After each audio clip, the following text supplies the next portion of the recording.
Samud bukanlah satu-satunya masyarakat yang lenyap dari sejarah peradaban manusia menurut Allah melalui lisan Muhammad. Dia juga mengatakan bahawa masyarakat Midian hidup sezaman dengan Sodom dan Gomora, dan masyarakat Midian pun akhirnya lenyap dari sejarah peradaban manusia menurut Allah melalui lisan Nabi-Nya Muhammad.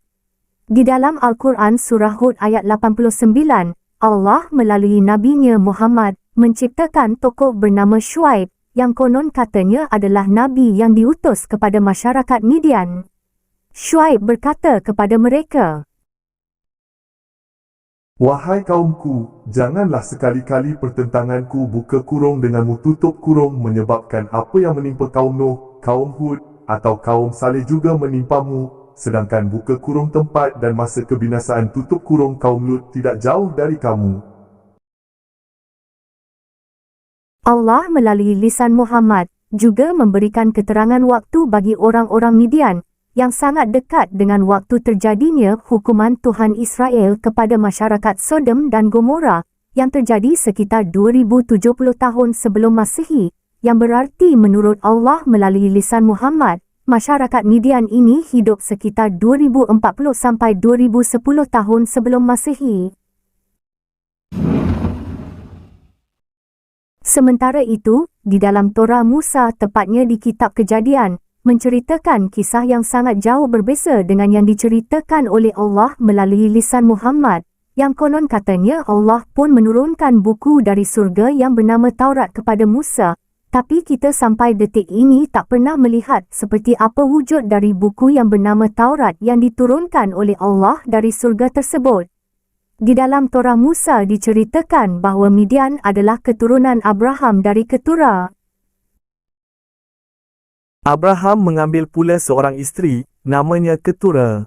Perempuan itu melahirkan baginya Zimran, Yoksan, Medan, Midian, Ishbak dan Suah. Yoksan memperanakkan Sheba dan Dedan. Keturunan Dedan ialah orang Asyur, orang Letus dan orang Liam. Anak-anak Midian ialah Efa, Henof, Abida dan Elda. Itulah semuanya keturunan Keturah. Abraham memberikan segala harta miliknya kepada Ishak, tetapi kepada anak-anaknya yang diperolehnya dari gundik-gundiknya ia memberikan pemberian. Kemudian ia menyuruh mereka masih pada waktu ia hidup meninggalkan Ishak, anaknya, dan pergi ke sebelah timur, ke tanah timur. Inilah keterangan Allah melalui lisan Muhammad yang menyebutkan bahawa masyarakat Midian dilenyapkan dari muka bumi seluruhnya.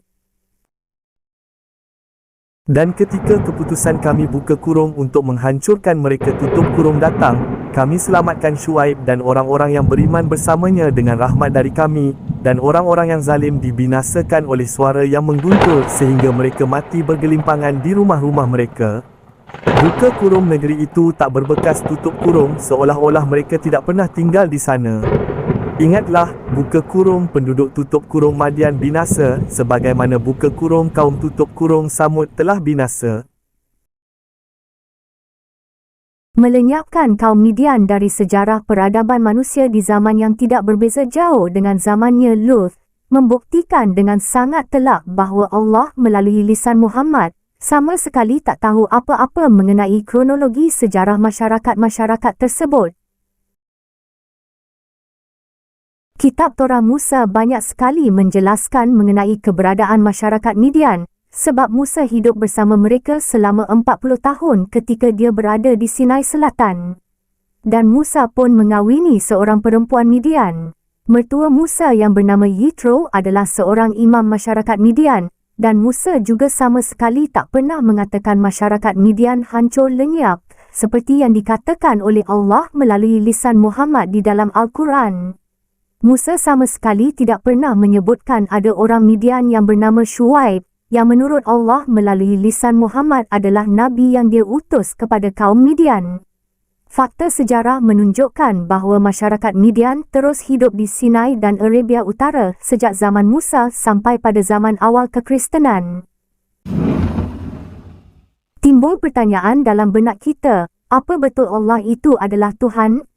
Kalaulah memang sosok yang bernama Allah yang diperkenalkan oleh Muhammad itu adalah Tuhan yang Maha Tahu, mengapa dia tak tahu apa-apa tentang Midian, dan mengapa semua pernyataan darinya tentang masyarakat Midian salah total.